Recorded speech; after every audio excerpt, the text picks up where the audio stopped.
Hi മച്ചാമാരെ, എന്തൊക്കെയുണ്ട് വിശേഷം? എല്ലാവർക്കും സുഖമല്ലേ? നമ്മുടെ രണ്ടാമത്തെ വ്ളോഗ് ഇന്ന് സ്റ്റാർട്ട് ചെയ്യുകയാണ്. അപ്പോൾ നമ്മളിപ്പോൾ എത്തിയിരിക്കുന്നത് വയനാട് ചുരത്തിലാണ്, അതിൻ്റെ എൻട്രി പോയിന്റിലാണ്. അപ്പോൾ നമുക്ക് വ്ളോഗിൻ്റെ കാഴ്ചകളൊന്ന് കണ്ടു വന്നാലും. ടോപ്പ് എൻഡിലാണ് ഇപ്പം. ഇതിൻ്റെ തൊട്ടപ്പുറമാണ് കരിന്തണ്ടൻ്റെ ചങ്ങലമരവും അതുപോലെ ടെമ്പിളും കാര്യങ്ങളൊക്കെ ഉണ്ട്. നമുക്ക് അവിടെയും കൂടെ ഒന്ന് പോയി വന്നാലും. നമ്മളിപ്പോൾ എത്തിയിരിക്കുന്നത് ലക്കിടി താമരശ്ശേരി ചുരത്തിൻ്റെ അടുത്താണ്. ഇവിടെയാണ് നമ്മുടെ കരിന്തണ്ടൻ്റെ സ്മാരകം സ്ഥിതി ചെയ്യുന്നത്. 1750-800 കാലഘട്ടത്തിൽ നമുക്കിവിടെ ഒരു ചുരം പ്രോപ്പറായിട്ടില്ലായിരുന്നു. അപ്പോൾ ഇതിന് വഴി കാണിച്ചു കൊടുത്തതാണ് കരിന്തണ്ടൻ എന്ന് പറഞ്ഞ പണിയ മൂപ്പൻ. ഇതാട്ട ചുരത്തിൻ്റെ ശില്പി കരിന്തണ്ടൻ എന്ന് പറയുന്ന പണിയ മൂപ്പൻ. ഇദ്ദേഹത്തിൻ്റെ കഴിവും ദീർഘവീക്ഷണമാണ് ഇന്നിപ്പോൾ നമ്മൾ ഈ ചുരമായിട്ട് ഈ റോഡിലൂടെ നമ്മളിന്ന് യാത്ര ചെയ്യുന്നത്. വയനാട് ചുരം എന്ന് പറയുന്ന ആ മഹാ അത്ഭുതം നമുക്ക് തന്നത് എൻ്റെ മുൻപിലുള്ള കരിന്തണ്ടൻ എന്ന് പറയുന്ന ഈ പണിയ മൂപ്പനാണ്. 1750-800 കാലഘട്ടത്തിൽ വയനാടിനെയും കോഴിക്കോടിനെയും ബന്ധിപ്പിക്കാൻ, അന്ന് വയനാട് എന്ന് പറയുന്നത് സ്പൈസസിൻ്റെ ഏറ്റവും വലിയ കേന്ദ്രമാണ്. അപ്പോൾ വയനാട്ടിൽ നിന്നുള്ള സ്പൈസസ് കാര്യങ്ങളൊക്കെ വിദേശത്തേക്ക് അല്ലെങ്കിൽ യൂറോപ്പിലേക്ക് കൊണ്ടുവരാൻ വേണ്ടിയിട്ട് അതിനൊരു പ്രോപ്പറായൊരു പാതയില്ലായിരുന്നു. അപ്പോൾ ആ ഒരു പാത വെട്ടിത്തുറന്നു കൊടുത്തത് ഈ കരിന്തണ്ടൻ എന്ന് പറയുന്ന ഈ മഹത് വ്യക്തിയാണ്. അവസാനം ബ്രിട്ടീഷുകാർ ഇദ്ദേഹത്തെ ചതിച്ച് കൊലപ്പെടുത്തുകയാണ് ചെയ്തത്. വയനാട് ചുരം ഭയങ്കര ഭംഗിയുള്ളൊരു ചുരമാട്ടോ. അതുമാത്രമല്ല, വയനാട്ടിൽ വരുമ്പോൾ ഒരുപാട് ഇങ്ങനെ ഗാന്ധിഗ്രാമം എന്ന് പറയുന്ന ഷോപ്പുകൾ കാണാം. ശരിക്കും ഇവിടെ ഇഷ്ടംപോലെ സ്പൈസസ്, ഹാൻഡിക്രാഫ്റ്റ്സിൻ്റെ പ്രൊഡക്ട്സുകൾ ഒക്കെ നമുക്ക് വയനാട്ടിൽ വരുന്നവർക്ക് വാങ്ങാൻ പറ്റും. തേയില, കാപ്പിപ്പൊടി, അതേപോലെ തന്നെ വീടുകളിൽ ഉണ്ടാക്കുന്ന ഹാൻഡിക്രാഫ്റ്റ്സിൻ്റെ പ്രൊഡക്ട്സുകൾ. അക്കാലം നമ്മുടെ വണ്ടി കിടപ്പുണ്ട്. മഴയ്ക്ക് മുമ്പ് നമുക്ക് ചുരം കിടക്കാനാണ് നമ്മുടെ പ്ലാന്. ആ ഗൈസ്, നമ്മളങ്ങനെ ലക്കിടി വ്യൂ പോയിന്റിലേക്ക് കയറുകയാണ്. അതിന് മുമ്പ് ഈ അടുത്ത് വിൽട്ടൺ എന്ന് പറഞ്ഞ റെസ്റ്റോറൻറ്റ് ഉണ്ട്. അപ്പം നമുക്ക് ഫുഡൊക്കെ കഴിക്കാൻ ഏറ്റവും നല്ലൊരു റെസ്റ്റോറൻ്റാണ് വിൽട്ടൺ.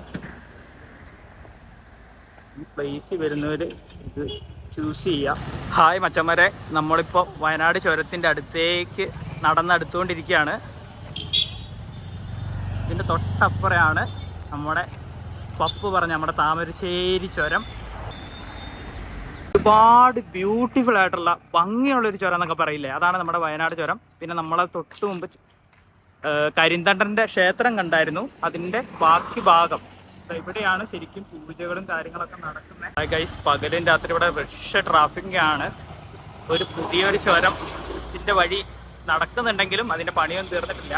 ഇതാ മതിലിൻ്റെ ഓപ്പോസിറ്റ് സൈഡാട്ടാ. നമ്മളിപ്പോൾ വയനാട് ചുരത്തിൻ്റെ ഏറ്റവും ടോപ്പ് ലെവലിലുള്ള വ്യൂ ആണ് കണ്ടുകൊണ്ടിരിക്കുന്നത്. ഭയങ്കര രസമാണ് വയനാട് ചുരം. അത് നിങ്ങൾക്ക് എത്ര പേർക്ക് അറിയാം? എൻ്റെ വ്യൂ ഞാൻ കുറച്ചുകൂടെ അടുത്ത് കാണിക്കാം. ഇത് ഓരോ സമയം ഓരോ ഭംഗിയാട്ടോ നമ്മുടെ ചുരത്തിന്. ഇവിടെ നമുക്ക് വിസിറ്റേഴ്സിനൊക്കെ വണ്ടി അപ്പുറം പാർക്ക് ചെയ്ത് നിന്ന് കാണാനുള്ള സൗകര്യമുണ്ട്. എന്ത് ഭംഗിയാന്ന് നോക്ക്. ഒരുപാട് അപൂർവയിനം സസ്യങ്ങളും ഒക്കെ ഇതിൻ്റെ ഇടയിലുണ്ട് കേട്ടോ. നമ്മളതൊന്നും കാണാതെയൊക്കെ എന്തിനാണെന്ന് ലൈഫ് നമുക്ക് പതിയെ നമുക്ക് ആസ്വദിച്ച് മുന്നോട്ട് പൊയ്ക്കൊണ്ടേയിരിക്കാം. ഇതിനല്ലേ ഭംഗി. ഉണ്ടോ, ഒരുപാട് കാണികളൊക്കെ ഇവിടെ ഉണ്ട്, കാഴ്ചകൾ കാണാനും ആസ്വദിക്കാൻ. എന്ത് രസമാണെന്ന് അറിയാം. ഇങ്ങനെ ചുരത്തിൻ്റെ ഏറ്റവും മേലെ വ്യൂ പോയിന്റിൽ നിന്ന് ഇങ്ങനെ താഴേക്ക് നോക്കിക്കൊണ്ടിരിക്കുക. താഴെ നിന്ന് ഇങ്ങനെ ഓരോ വാഹനങ്ങളിങ്ങനെ കയറി വരുന്നത് ഭയങ്കര രസമാണ് കേട്ടോ. ഇതിൻ്റെയൊക്കെ ഫീൽ എന്താണെന്ന് എനിക്കിങ്ങനെ വ്ളോഗിലൂടെ പറഞ്ഞാൽ ഇങ്ങനെ മനസ്സിലാക്കാൻ പറ്റില്ല. പക്ഷെ നിങ്ങളത് ഒന്ന് എക്സ്പീരിയൻസ് ചെയ്യുമ്പോൾ നമ്മൾ ഈ ട്രക്കിംഗ് ഒക്കെ ചെയ്യുന്ന കണ്ടിട്ടില്ലേ, എന്തിനാണ് ഓരോ കുന്നുമലയും കയറുന്നത്. പക്ഷെ മേലെ ഇങ്ങനെ ആ താഴേക്ക് നോക്കി നിൽക്കുമ്പോൾ ആ കിട്ടുന്ന ഒരു ഫീലില്ലേ. ഇവിടെ KSRTC പോകുന്നുണ്ട് ഗൈസ്. ഉണ്ടോ, ചുരത്തിൻ്റെ ഓരോ സൈഡിലും ഓരോ ഭയങ്കര മഴക്കാലത്ത് എനിക്കിപ്പോൾ 2 വീക്കോടെ കഴിഞ്ഞ് കഴിഞ്ഞാൽ ഇതിൽ കൂടെ ഒക്കെ ഇങ്ങനെ വെള്ളം ചീറി ഒഴുകുന്ന സ്ഥലമാണ് ഇത് മൊത്തം. ഉണ്ടോ, അതിലേക്കൊക്കെ നോക്കി എനിക്ക് ഭംഗിയാണ് തരാം.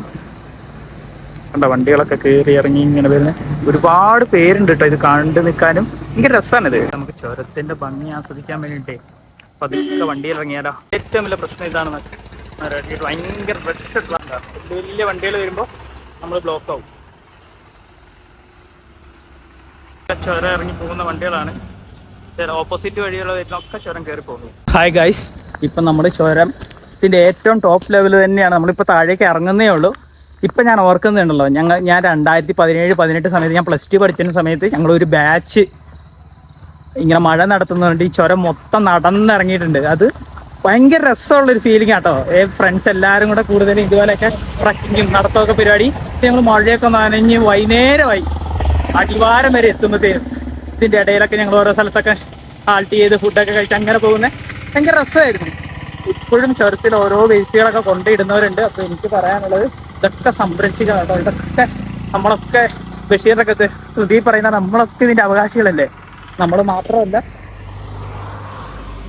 ഈ പൂമ്പാറ്റയും ചെടികളും പക്ഷികളും ഒക്കെ ഇതിന്റെ അവകാശികളാണ്. നമുക്കിതൊക്കെ എന്ത് ചെയ്യാൻ, കണ്ടും ആസ്വദിച്ചും പോകാനുള്ള റൈറ്റ്സ് മാത്രമേ ഉള്ളൂ. അപ്പം നമുക്കിതിൻ്റെ ടോപ്പ് ലെവലിൽ ലാസ്റ്റോടെ കണ്ട് നമുക്ക് ഇവിടുന്ന് ഇപ്പോൾ താഴേക്ക് പതിയെ ഇറങ്ങി തുറക്കും. Welcome to Wayanad, beyond way of Wayanad. ഈ എഴുതി വെച്ചതുപോലെ അല്ല കേട്ടോ, ഇതിൽ എന്ത് മനോഹരമാണെന്നറിയും വയനാട് എന്ന് പറഞ്ഞ ഡിസ്ട്രിക്റ്റ്. ഹായ് ഗൈസ്, നമ്മൾ ചുരത്തിൻ്റെ ഏറ്റവും മേലെയാണ്. അപ്പോൾ ഇവിടെ ഇങ്ങനെ നോ പാർക്കിംഗ് ഒക്കെ എഴുതി വെച്ചിട്ടുണ്ട് കേട്ടോ. പക്ഷെ എന്നാലും നമ്മുടെ ഇവിടെയുള്ള ആൾക്കാരൊക്കെ, നമുക്കറിയാലോ നമ്മളുടെ എല്ലാവരെയും, എവിടെ നോ പാർക്കിംഗ് എന്ന് എഴുതി അവിടെ നമ്മൾ വണ്ടി വെക്കുള്ളൂ. പക്ഷെ എനിക്ക് നിങ്ങളോട് പറയാനുള്ളത്, നമ്മൾ കുറച്ചുകൂടെ മാറേണ്ട സമയമായി. നമ്മളിപ്പോൾ ചുരത്തിൻ്റെ 2ാമത്തെ വളവ്, അഥവാ 8ാമത്തെ വളവിലേക്ക് നമ്മളിപ്പോൾ എത്തിയിരിക്കുകയാണ്. ഇതിൻ്റെ താഴെയുള്ള വീട് കണ്ടിട്ട് എന്ത് രസം വളവല്ലേ. ഒരുപാട് പേരുണ്ടല്ലോ ഈ കാഴ്ച കാണാൻ വേണ്ടി. ഇതിൻ്റെ ഇടയിലൊക്കെ ഇങ്ങനെ പോകുന്ന കാഴ്ചകളൊക്കെ എനിക്ക് നിങ്ങളോട് കാണിച്ചു തരണം എന്നൊക്കെ ഉണ്ട്. പക്ഷെ പ്രശ്നം എന്താണെന്ന് വെച്ച് കഴിഞ്ഞാൽ റോഡിന് ഭയങ്കര വീതി കുറവാണ്. ഓപ്പോസിറ്റ് വരുന്ന വാഹനങ്ങളൊക്കെ, നമ്മുടെ ലൈഫല്ലേ ആദ്യം നമുക്ക് വലുത്, നമുക്ക് എത്ര ബ്ലോഗ് എടുക്കാമല്ലോ. നിങ്ങളോട് പറയാനുള്ളൊരു കാര്യമുണ്ട്, ഒന്നെങ്കിൽ ട്രാവൽ ചെയ്യുന്ന സമയത്തൊക്കെ നമ്മൾ കുടിക്കുന്ന വെള്ളം കുപ്പി ഇതൊന്നും പുറത്തേക്ക് വലിച്ചെറിയരുത് കേട്ടോ. അതൊക്കെ ക്ലീൻ ആക്കുക എന്ന് പറയുന്നത് ഭയങ്കര ബുദ്ധിമുട്ടാണ്.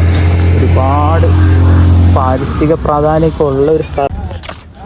നമ്മളെ കൊണ്ട് കഴിയുന്ന പോലെ ഇങ്ങനത്തെ വേസ്റ്റിൻ്റെയൊക്കെ കവർ കാണുമ്പോൾ അതൊക്കെ ഡിസ്പോസ് ചെയ്യുക. ഒരുപാട് ചരക്ക് ലോറികളൊക്കെ ഇങ്ങനെ കയറി വരുന്ന സമയമാണ്.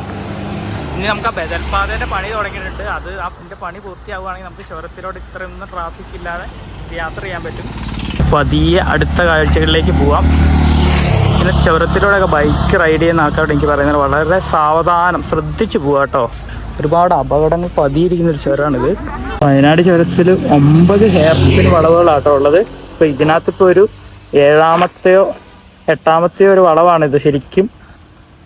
ഇവിടെ ഞാൻ നിർത്താനുള്ള കാരണം എന്താണെന്ന് വെച്ച് കഴിഞ്ഞാൽ ഇത് കണ്ടോ, ഒരു നീരുറവ വരുന്നുണ്ടോ. ഇത് മലയുടെ മുകളിൽ നിന്ന് വന്ന് ഇത് താഴെ എത്തുമ്പോഴത്തേനും ഒരു വെള്ളച്ചാട്ടം പോലെ ആവുന്നുണ്ട് കേട്ടോ. ഇതൊന്നുമല്ല, ഒരുപാട് ഇതുപോലത്തെ ചെറിയ നീരുറവ കണ്ട് മഴക്കാലത്ത് ഇതൊരു പുഴ പോലെയാണ് തോന്നിയത് കണ്ടോ. ഇവിടെയൊക്കെ ചുരത്തിന് വീതി കുറവാണ്. ഇത് ഭയങ്കര ബുദ്ധിമുട്ടെന്ന് പറഞ്ഞു കഴിഞ്ഞാൽ വലിയ 2 വാഹനങ്ങൾ ഓപ്പോസിറ്റ് വരുമ്പോഴാണ്. പിന്നെ ഇത് കണ്ടോ, ഓരോരുത്തർ കണ്ടോ ഇങ്ങനെ ട്രാവൽ ചെയ്യുമ്പോൾ ഇങ്ങനെ ഉപേക്ഷിച്ച് പോകുന്ന ഇങ്ങനെ വേസ്റ്റാണ്. അപ്പോൾ നിങ്ങൾ കഴിയുന്ന അത്ര എന്ത് ചെയ്യുക, വേസ്റ്റുകൾ അതിൻ്റെ വേസ്റ്റ് ബിന്നിൽ തന്നെ നിക്ഷേപിക്കാൻ ശ്രമിക്കുക. നമ്മുടെ പ്രകൃതിയെ സംരക്ഷിക്കേണ്ട നമ്മുടെ ഉത്തരവാദിത്തമല്ലേ. നമ്മളല്ലാതെ ആരത് ചെയ്യുക. ചുരത്തിൽ 4ാം വളവിലാണ്. ഇതിൻ്റെ പ്രത്യേകത എന്താണെന്നറിയോ, ഇവിടെയും കൊണ്ട് ചുരം ഏറെക്കുറെ തീർന്നു എന്ന് തന്നെ പറയാം. അതുമാത്രമല്ല, ഒരുപാട് ചായ കുടിക്കാനും സ്നാക്സൊക്കെ ഇവിടെ അവൈലബിൾ ആണ്. കണ്ട, വേറെ ഉപ്പിലിട്ടതും ഒരു ഷോപ്പൊന്നല്ല കേട്ടാ, ഇത് തന്നെയാണ് ഇവിടെ ഈ ചുരത്തിൻ്റെ ഏറ്റവും ബ്യൂട്ടിഫുൾ ആയിട്ടുള്ള ഫസ്റ്റ് ഒരു പാർട്ട് അല്ലെങ്കിൽ ടോപ്പ് എൻഡ് കഴിഞ്ഞാൽ പിന്നെ ഇവിടെ കേട്ടോ. ഇവിടെ നമുക്ക് റൈഡേഴ്സൊക്കെ ജസ്റ്റ് ഒന്ന് ഹാൾട്ട് ചെയ്യുന്ന ഒരു സ്ഥലമൊക്കെയാണ്. അതേപോലെ നമുക്ക് ചായ കുടിക്കാനൊക്കെ ഇഷ്ടംപോലെ. ഇവിടുത്തെ ഏറ്റവും സ്പെഷ്യൽ ചായയും അതേപോലെ തന്നെ ഈ മുട്ട പുഴുങ്ങിയത് അങ്ങനത്തെ സ്നാക്സുകളാണ്. ഉപ്പിലിട്ടതെന്ന് കണ്ടു ഒരുപാടുണ്ട് കേട്ടോ. ഞാൻ ഇപ്പോൾ വരുമ്പോൾ ഇതൊക്കെ ട്രൈ ചെയ്യുന്ന ഒരാളാണ്. ഞാനെന്തായാലും ട്രൈ ചെയ്തിട്ട് ഇവിടുന്ന് പോകും. വലിയ വാഹനങ്ങൾ ചുരം ഇറങ്ങിപ്പോകുന്ന കാണാൻ ഭയങ്കര രസമാണ് കേട്ടോ. അതേപോലെ തന്നെ ഭയങ്കര അപകട സാധ്യതയാണ്. ആഴ്ചയിൽ 1-2 ദിവസം ഇതേപോലെ വലിയ വലിയ ബസ് വാഹനങ്ങളൊക്കെ ചുരത്തിൽ കൊടുക്കുന്നുണ്ട്. കുറച്ചുകൂടെ ചുരം വീതി കൂട്ടണം.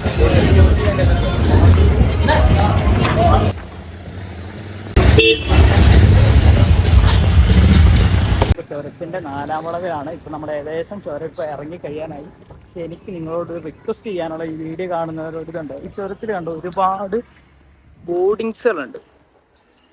ശരിക്കും ഈ ചുരം ഇറങ്ങി പോകുമ്പോൾ നമ്മളിത് ഒരു അഡ്വർടൈസ്മെൻ്റ് ഭാഗമായിട്ടൊക്കെയാണ് നമ്മൾ കാണുന്നത്. പക്ഷെ പ്രശ്നം എന്താണെന്ന് വെച്ച് കഴിഞ്ഞാൽ 1 മിനിറ്റ് അശ്രദ്ധ മതി വാഹനം ഓടിക്കുന്ന ഒരാൾ മറ്റൊരു വാഹനത്തിൽ ചെന്ന് തട്ടാനോ മറിയാനോ. ഇങ്ങനെയുള്ള അപകട സാധ്യതയുള്ള സ്ഥലത്ത് ഇതുപോലത്തെ ബോർഡിങ്സുകൾ ഒഴിവാക്കുന്നതാണ് നല്ലതെന്ന് തോന്നും. അല്ല, ഇതൊരു ഉപജീവന മാർഗ്ഗമാണ്, ഇതൊരു തൊഴിലാണ്, അതൊക്കെ എനിക്ക്. എന്നാലും ഞാൻ പറഞ്ഞില്ല, ഇനിയുള്ള ബോർഡിങ്സുകളെങ്കിലും ഒന്ന് ഒഴിവാക്കാൻ പ്രത്യേകിച്ച് നമ്മുടെ അഡ്മിനിസ്ട്രേറ്റീവ് ലെവലുള്ള ആളുകളൊക്കെ തീരുമാനിക്കുകയാണെങ്കിൽ വളരെ നല്ലതാണ് എന്ന് എനിക്ക് തോന്നിയിട്ട്. എൻ്റെ ഒരു കാഴ്ചപ്പാടാണ്. നിങ്ങൾക്കൊക്കെ നിങ്ങളുടെ അഭിപ്രായങ്ങൾ പറയാം. പ്രത്യേകിച്ച് ഞാൻ പറഞ്ഞില്ല, ഒരുപാട് അപകടങ്ങളുള്ള ഒരു സ്ഥലമാണ് ഈ വയനാട് ചുരം എന്ന് പറയുന്നത്. അപ്പോൾ ഞാൻ തന്നെ ഇങ്ങോട്ടൊക്കെ ചുരം ഇറങ്ങി വരുമ്പോൾ ഓരോ ബോർഡൊക്കെ നോക്കി ഞാനിങ്ങനെ നിൽക്കും, സംഭവം കൊള്ളാലോ എന്ന്. പക്ഷെ ആ 1 മിനിറ്റ് മതി. ഒരിക്കലും ഒരു ബ്രാൻഡിനെയോ അല്ലെങ്കിൽ ഒരു പരസ്യത്തിനോ ഒന്നും അല്ല ഞാൻ ഉദ്ദേശിക്കുന്നത് കേട്ടോ. എന്ത് രസമാണെന്ന് നോക്കി. മഴയാവുമ്പോൾ പുഴ പോലെ ഒഴുകുന്ന സ്ഥലങ്ങളാണ് കേട്ടോ. ഒരുപാട് വേസ്റ്റൊക്കെ കൊണ്ടിടുന്ന ആളുകൾ. അപ്പോൾ എനിക്ക് പറയാനുള്ളത് കണ്ടോ, ഇങ്ങനെയൊക്കെ ഇതുണ്ടോ വേസ്റ്റ് ബാസ്ക്കറ്റ്, ഇവിടെയൊക്കെ കാര്യങ്ങളൊക്കെ ഇങ്ങനെ കൊണ്ട് ഇടാതെ ഇതുണ്ട്, ഇതിൻ്റെ ഈ വേസ്റ്റ് ബാസ്ക്കറ്റിൽ കൊണ്ടിടുക. ഒരുപാട് ഉപ്പിലിട്ടിട്ടുണ്ട്, എന്തെങ്കിലും ഒന്ന് വാങ്ങി കഴിച്ചാലും വെച്ചാൽ അതിൻ്റെ അപ്പം കഴിക്കുക. അപ്പോൾ ഇന്നത്തെ ബ്ലോഗ് ഇവിടെ അവസാനിക്കുകയാണ്. അപ്പോൾ പുതിയ കാഴ്ചകളും പുതിയ വിശേഷങ്ങളുമായി അടുത്തേച്ച് വീണ്ടും വരാം. Bye tata bye see. അച്ഛന്മാരെ ഒരു കാര്യം കൂടെ പറയാൻ വിട്ടുപോയി കേട്ടോ. നിങ്ങളുടെ സ്നേഹവും സപ്പോർട്ടും പിന്നെ എന്തൊക്കെയാണ് ഓരോ വീഡിയോയിലും എനിക്ക് വരുന്ന ചെറിയ ചെറിയ പിഴവുകൾ നിങ്ങൾ ചൂണ്ടിക്കാണിച്ചാൽ മാത്രമേ ഒരുപാട് നല്ല വീഡിയോസിലായിട്ട് എനിക്ക് വീണ്ടും വരാൻ പറ്റുള്ളൂ. അതേപോലെ നമ്മുടെ ചുറ്റുവട്ടത്ത് കാണുന്ന പ്രശ്നങ്ങൾ നിങ്ങൾ പ്രതികരിക്കാൻ മറക്കരുത്.